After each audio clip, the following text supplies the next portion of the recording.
El poder de la tarde en esta fecha, que es 14 de julio, en el año 2021 es miércoles, por tanto, miércoles 14 de julio del año 2021, ha querido tener una invitada de luz, luz con X, que es una apreciación de lujo. Es Delia Blanco, que aquí está con nosotros. Buenas tardes. Delia Blanco es una gestora cultural, pero de una ascendencia de la francofonía, que vamos a ver en detalle qué es esto. Pero por demás, hemos querido hoy, tanto a Ket Sabat como un servidor, tocar con ella el origen de uno de los acontecimientos de la historia del mundo de mayor trascendencia. Hay elementos que sobresalen un poco a la historia cotidiana y tradicional. Fíjense ustedes que el himno de Francia es un poco más que el himno de un país. Tiene su identificación y tiene en el catálogo de las primacías, está entre los primeros 3 lugares de los mejores himnos del mundo. Pero el acontecimiento que dio como generación esta fecha del 14 de julio, de unos eventos que comenzaron el 11 de julio, pero que tuvo su trascendencia en esta fecha, marca también un antes y un después para la identificación del Día Nacional de Francia, muy diferente a otros países donde se pauta y se escoge una fecha, porque la mayoría de las fechas de independencia no se refieren a un solo día.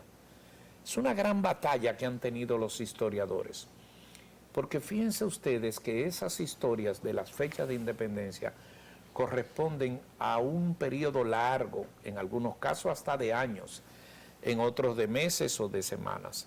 Entonces, ¿por qué tomar un día? Igual nos pasa a nosotros. La independencia de la República Dominicana no se gesta el 27 de febrero. Acordaos que el 25 de febrero es el disparo de Mella, pero eso es un periodo. Entonces, históricamente se escoge una fecha como simbolismo.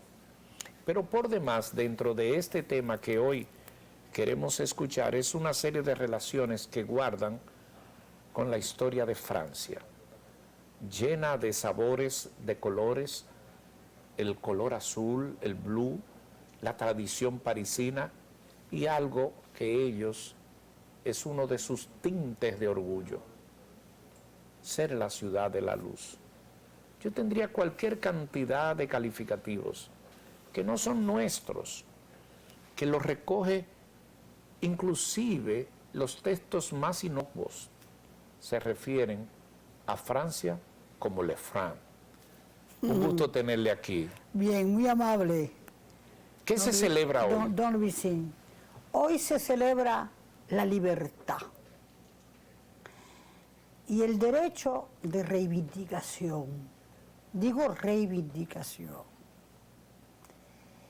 Pero hoy se celebra la concientización de todo un pueblo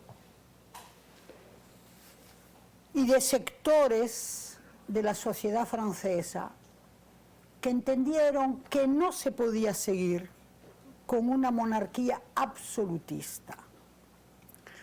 Y usted abarcó un punto muy interesante, y es que la historia no es una fecha, y la historia no es un acontecimiento.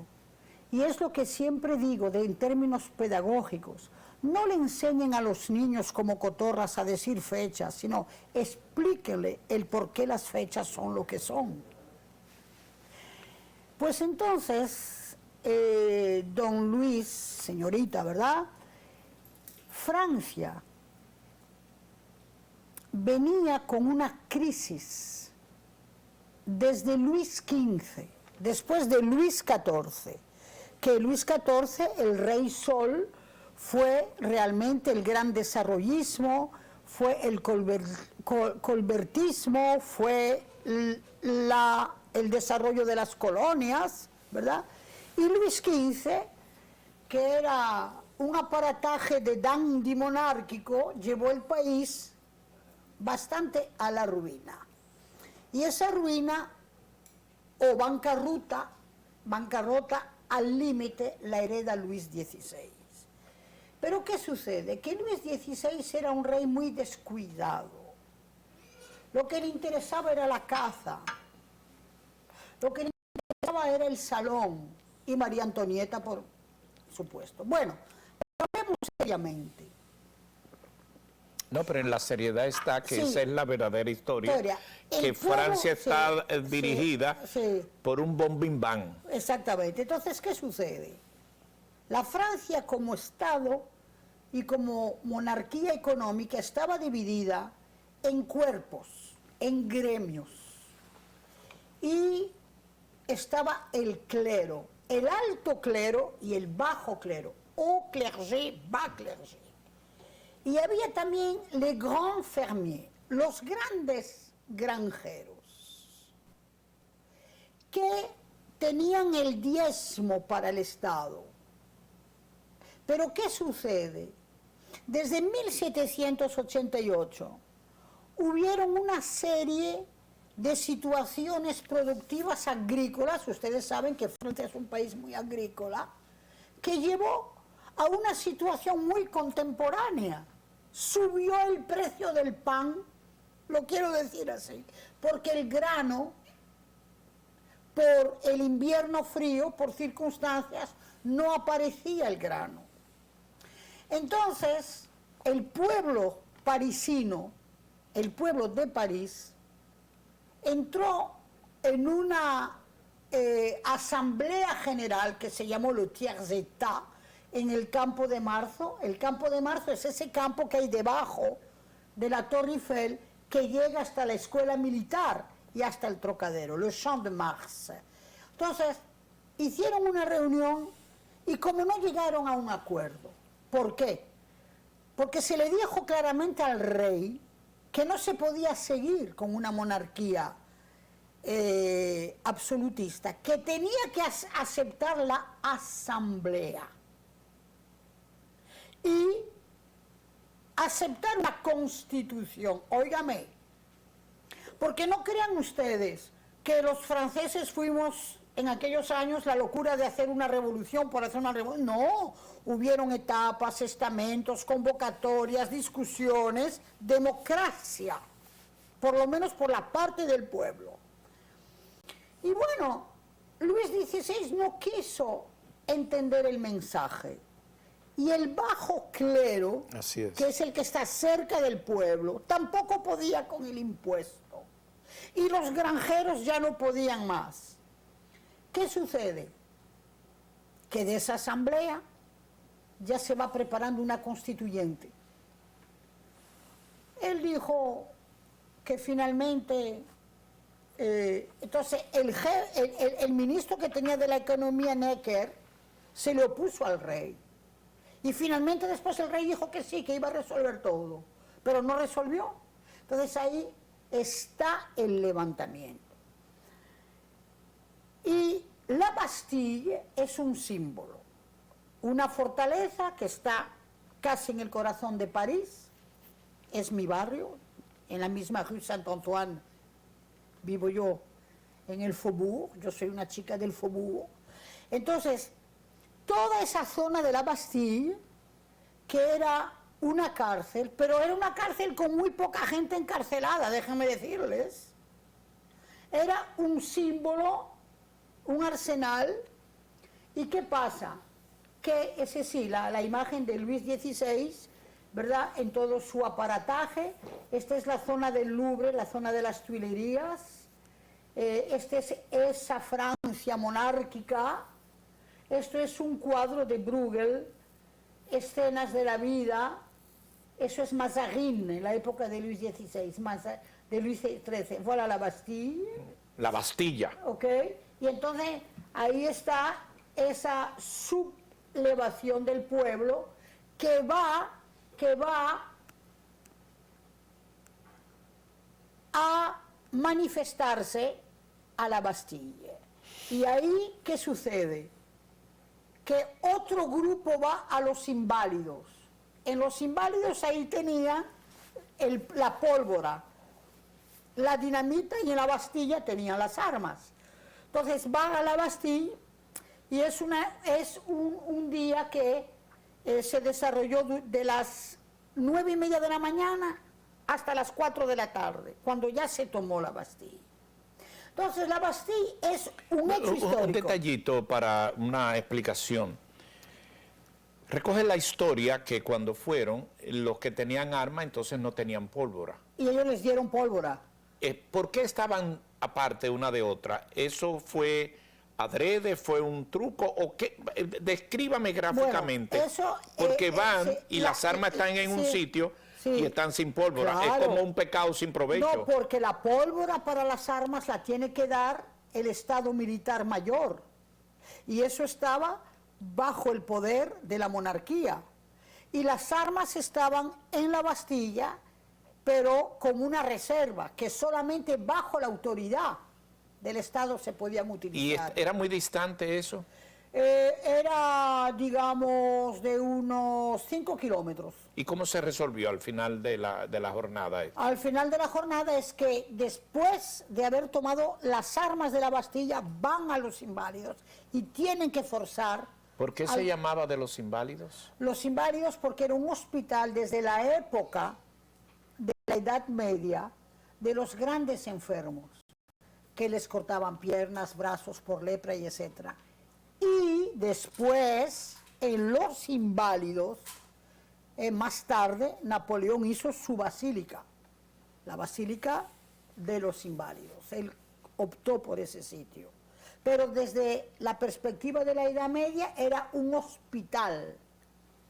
Y entonces regresamos a su explicación donde se resuelve el tema de las armas con la pólvora. Sí. Y eso ocurre en el día. En el día. Entonces, ¿qué sucede? Que por cierto comenzó todo esto alrededor del 11 de julio. Exactamente, sí, fueron del 11 al 17 de julio, fueron 7 días de manifestaciones, de sublevaciones, de partes del ejército que poco a poco se iba integrando a los insurrectos, porque había una parte del ejército que había vivido frío en el Au de Alsacia. Además hubo toda una columna que venía de Alsacia que entró con el pueblo de París a la Bastilla. Y entonces, el 15, el rey se despierta, que estuvo en una caza en Marly, y dicen que él tenía un diario. Y como no cazó nada, puso nada, rien. Entonces... ¿Qué significa eso? Nada. Él puso en la hoja del 14 de julio, rien, nada. Y el 15 de julio le dice, ¿qué pasó? Y le dijo,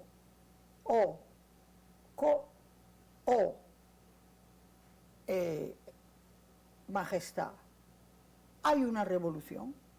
Él ni se había enterado. Estaba cazando y estaba de los más quitados de bulla. Quitado de bulla. Entonces, ¿qué sucede? Que él pasa a Versalles, que era donde él tenía la corte, y promete, porque la gente no sabe que hubo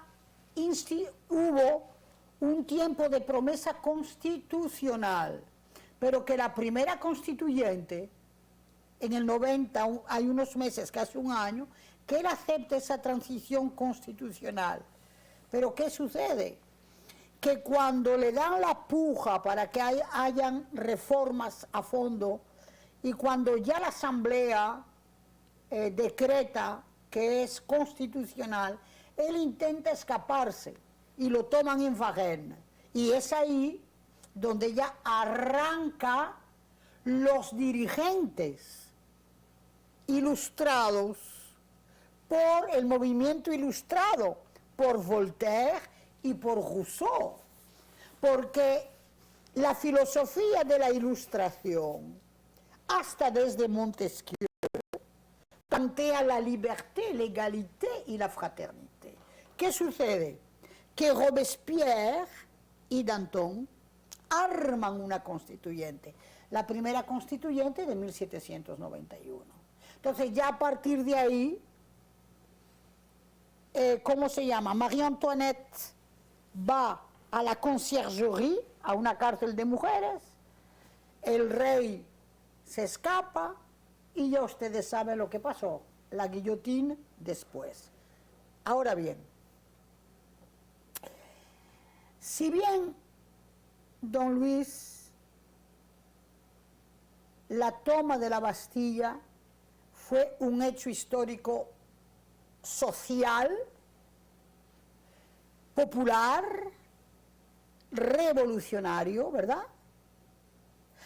Es después de esa toma, a partir de unos meses después, que Robespierre y Danton entran en el escenario de la Revolución Francesa. Porque después de eso hablaremos de las cosas que a usted le interesan tanto, de por qué Bonaparte, por qué Napoleón, por qué este, por qué otro.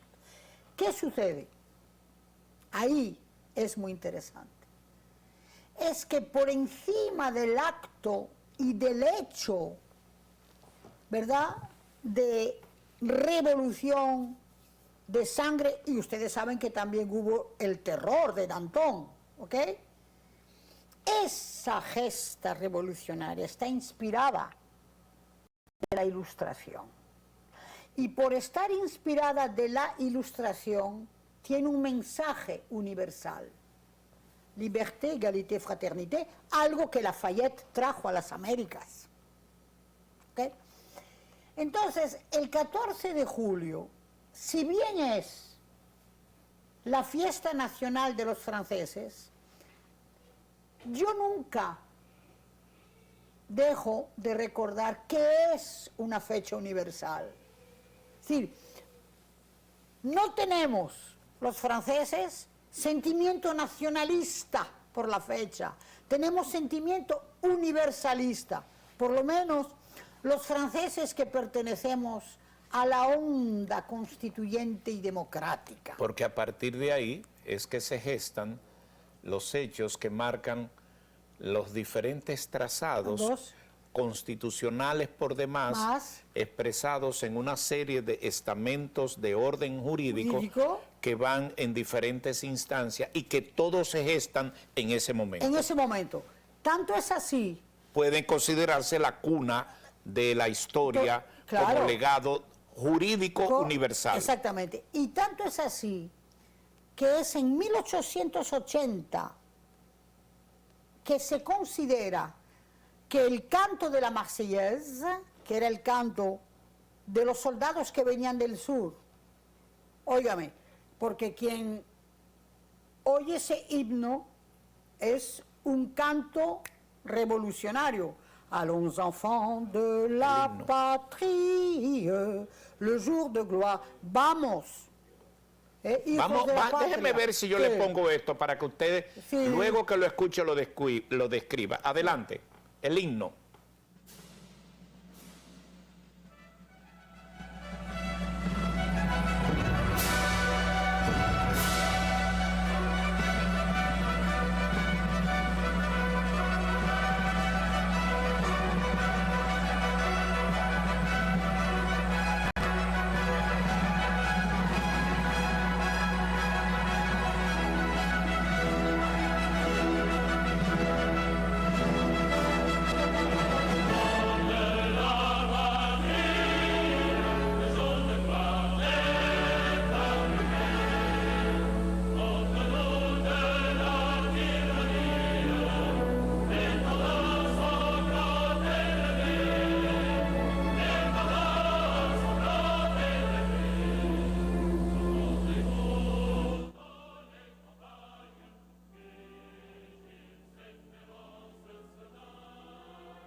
de su país.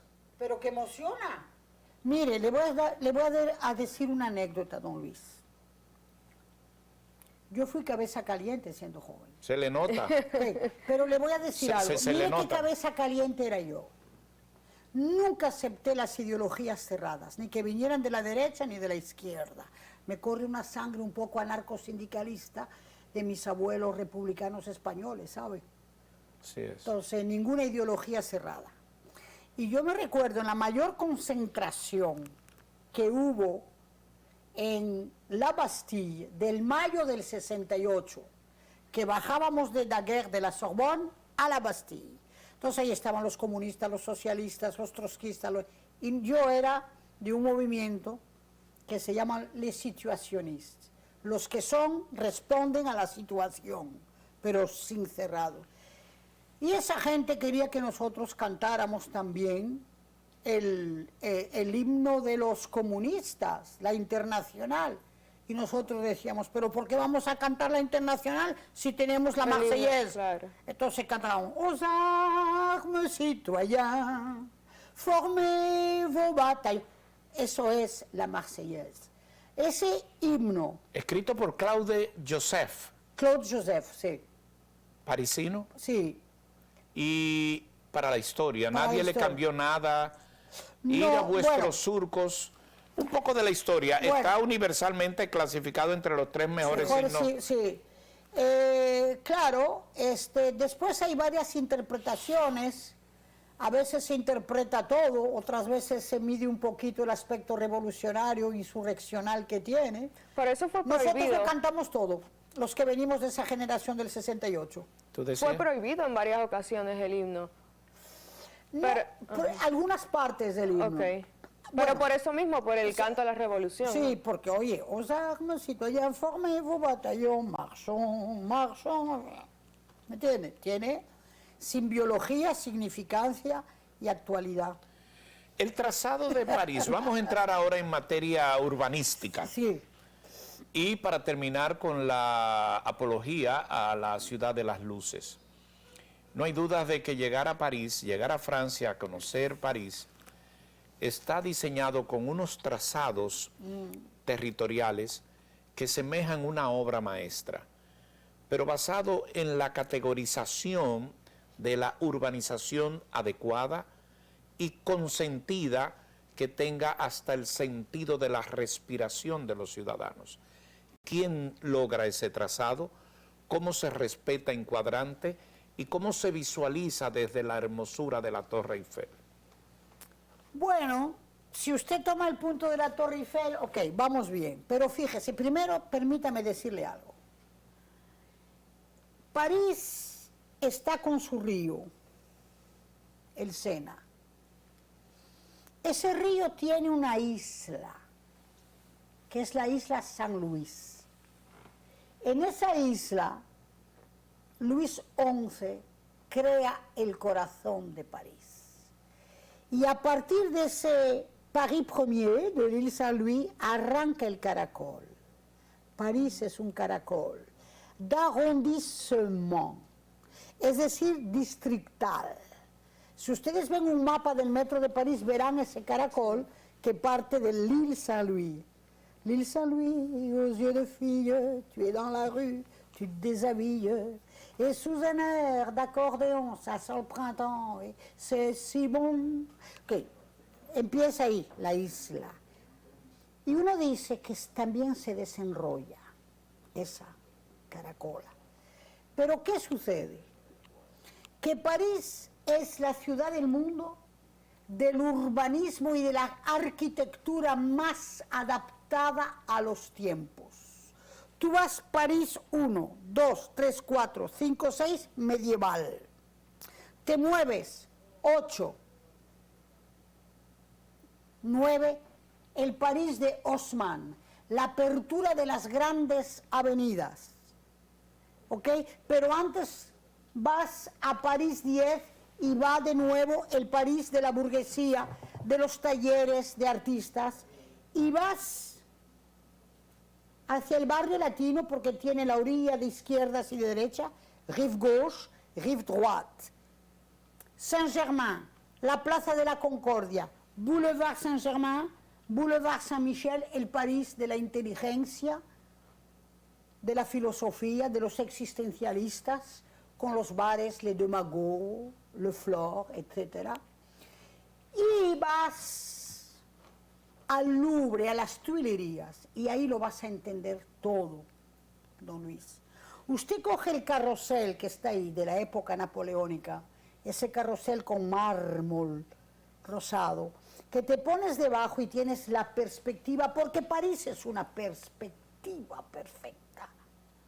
Y el perfil te lleva a los Campos Elíseos.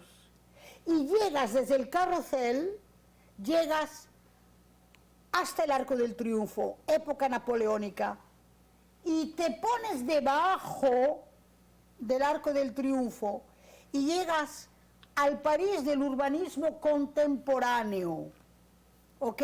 Contemporáneo, que es la Défense. Y aquí tú tienes en un callejón, ese callejón que es un pasaje de lo de Qué cosa más hermosa. Sí. Ese callejón, allá, mire, déjenme esa foto ahí, porque ese es mi mundillo estudiante. Ustedes ven que están los adoquines de piedras ahí. Sí. Sí. Esos adoquines fueron los adoquines que en mayo 68 nosotros tirábamos, sacábamos para hacer barricadas. Pero todavía quedan esos vestigios. En el fondo tú tienes, este es el pasaje de l'Odéon, tienes el Boulevard Saint-Germain, tú llegas ahí, y ahí tienes otra perspectiva que está la estatua de Danton, y a la derecha hay un bar que se llama el Danton, donde iban todos los exiliados latinoamericanos. Pero ahí a la derecha hay un bar-restaurant elegante que se llama Le Procope, y en ese Procope es donde se decidió la Revolución Francesa, con Voltaire y Rousseau. ¿Por qué? Porque todas las revoluciones y los cambios en París se hacen en un café, en un bistró o en un restaurante. Con un trago incluido. Trago, comida, lo que sea. Y cada cual tiene su sitio. Mire, todos los intelectuales y artistas escogen sus sitios. Mire, por ejemplo, le voy a decir algo. Ustedes han tenido en su país un gran artista, que era Silvano Lora. Claro. Silvano Lora tenía su café, se llamaba Le Duc, arriba de la Sorbonne, la Rue Soufflot, barrio general. Los argentinos, llevados por la melancolía de Julio Cortázar, tenían un café que se llamaban Las Aceras de Buenos Aires, Les Trottoirs de Buenos Aires, donde iba Piazzoli, etc. Los rusos tienen sus bares, sus sitios, sus lugares. Por ejemplo,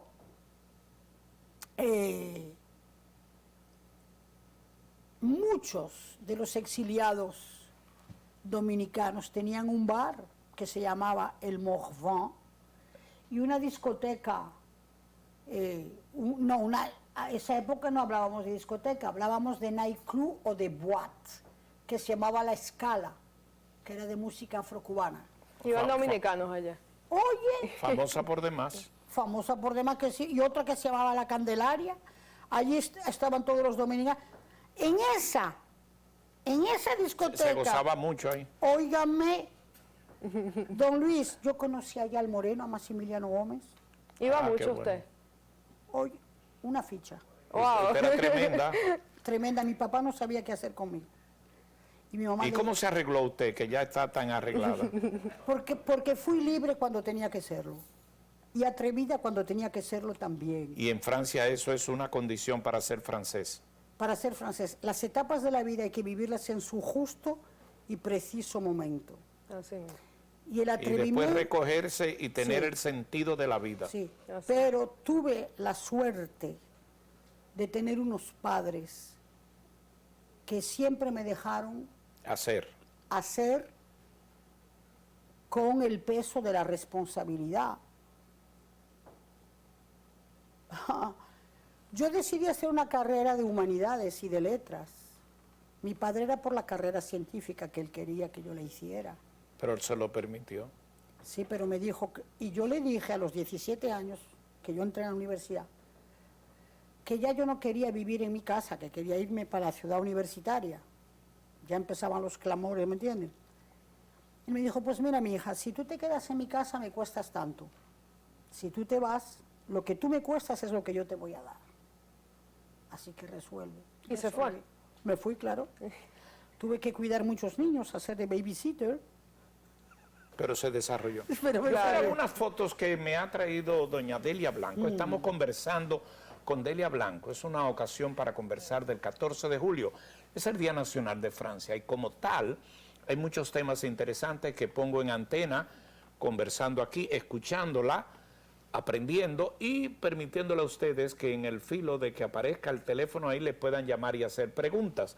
Vamos a ver, director, las fotos que tenemos por ahí para ver qué significado tienen las mismas, porque me agrada saber de... Son muchas que le mandé, no ha puesto todas, ¿no? No, vamos a ver la director, sobre todo que me gusta cuando usted se emociona y ver a Ale France. Vamos a ver, adelante director, póngameles ahí, Ahí sí. Yo- no solo el teléfono, sino las fotos también. Hábleme de... ¿Qué es Ahí esto? está. Bueno, Hay un momentito. Eso es una obra de un post-impresionista que se llamaba Stern, que entonces hizo esta obra en blanco, azul y rojo, porque usted sabe que la Revolución Francesa inspiró a muchos artistas. Por supuesto. Entonces es la obra de Stern sobre cómo se viste de bleu, blanc, rouge y el bandereo. La siguiente. Ok.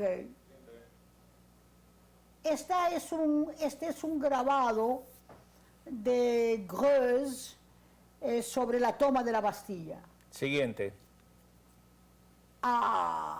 Esta es la Marianne. La Marianne que dicen, ustedes vieron que el busto de la Marianne, que es una mujer con pechos Responsables. responsables y abiertos, ¿verdad?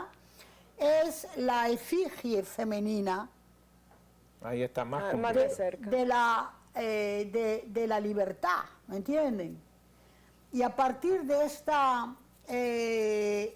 este cuadro de Schleiner, entonces llegó esa figura de la Marianne. Y ustedes saben que diferentes artistas, según los presidentes, dieron su busto para la Marianne. Brigitte Bardot dio el suyo, Catherine Deneuve, y siempre hay como una coquetería muy kitsch en cuanto a la Marianne dentro de la posmodernidad, ¿verdad? No deja de ser hermoso y motivante. Sí, sí, claro. Y no es nudismo, pero No. ver esos Sí. pechos, esos bustos Sí. es más que pecho. Sí. No hay más, director, ¿por qué me la quita? Por favor, un poco más, vamos a ver. Adelante, director. Se cansa el dedo. No, Siguiente. Bueno. Bueno, esto es una caricatura de la época donde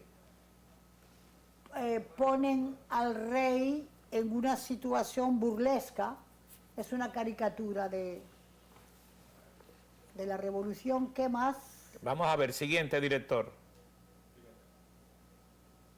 Bueno, este también es un cuadro porque el 14 de julio también se ha convertido, es en la Plaza de la République, el 14 de julio se ha convertido en una fiesta popular.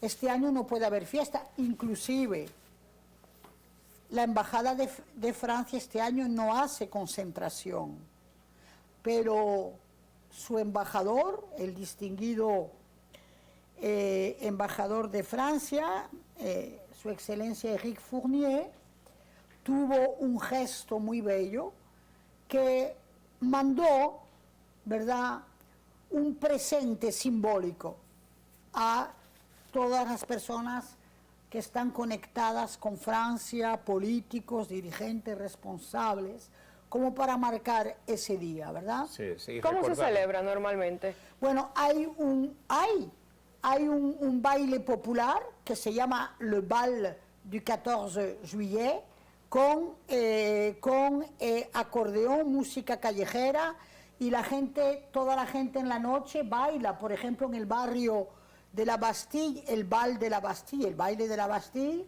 y se bailan digamos, los bailes tradicionales franceses. desde las 6 de la tarde hasta el día siguiente. Wow. Y se baila con acordeón, porque ustedes saben que hay un cancionero francés muy popular, que por ejemplo Edith Piaf ha interpretado muchos temas populares. Un gamin de Paris, c'est tout un poème, con el acordeón. Lorsque es el vals popular, ¿ok? Y en ese día hay como farolas de azul, blanco y rojo en la calle, y la gente se pasa la noche, el baile del 14 de julio, bailando en toda la zona de la Bastille, de Nation, de République, en el Champ de Mars. Son bailes populares. Ella es un agente de los bomberos de París, que hoy estaba con su Con la mascarilla. mascarilla, sí. ¿Eh? A ver, libertad. Sí, libertad. Pero hay un cancionero francés muy popular, que es el acordeón. Y aquí, pasando revista. Voilà.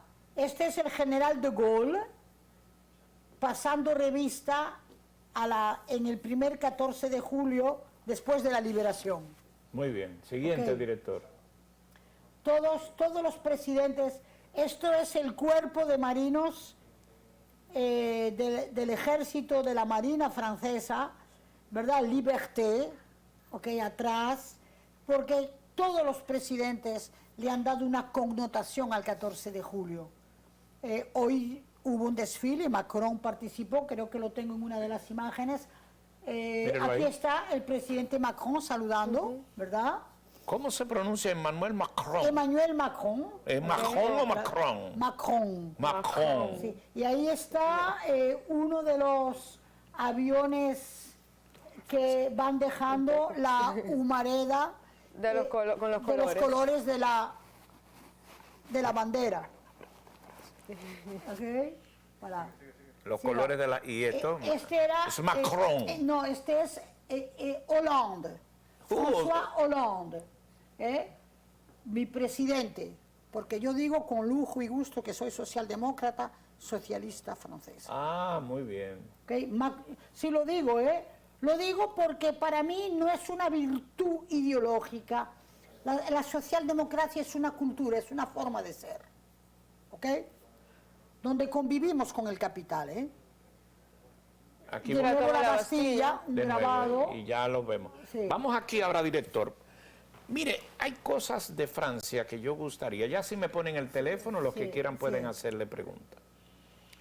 Y se lo voy a ir diciendo porque el director va a tener Sí. algunas tomas ahí. Sí. El Museo del Louvre. Le Louvre, oui, oui. ¿Cómo se pronuncia Louvre? Le Louvre. Le Louvre. ¿Cómo es la cosa? Le Louvre. Le Louvre. Oui, Sí, el Museo del Louvre. oui. El Sena. Oh là là. La Sorbona. ¿Cómo se dice? La Sorbonne. La Sorbonne. Yo soy una sorbonarde. Ah, una Sorbona. Ja, porque hay que hacer para... Sorbonarde. La Sorbonne, yo soy de la vieja Sorbona, la que está en la rue Victor Cousin. Entonces tengo Torre Eiffel, la Sorbona, el Sena y la catedral que se quemó, que es la Basílica Notre-Dame. No, Notre-Dame. catedral. Catedral de la Notre-Dame. basílica es Montmartre, Montmartre. la del Sagrado Corazón, Sacré-Cœur. Y quiero que me hable de los impresionistas. Y a qué le tiene una pregunta en francés. Ok. Que no. No, pero todo esto lo vamos a ensayar en momentos en que vamos a una pausa y regresamos para escuchar todas estas interpretaciones a la libre. Y quiero que se me emocione hablando de los impresionistas Y vamos a hablar un poco también de la comida francesa.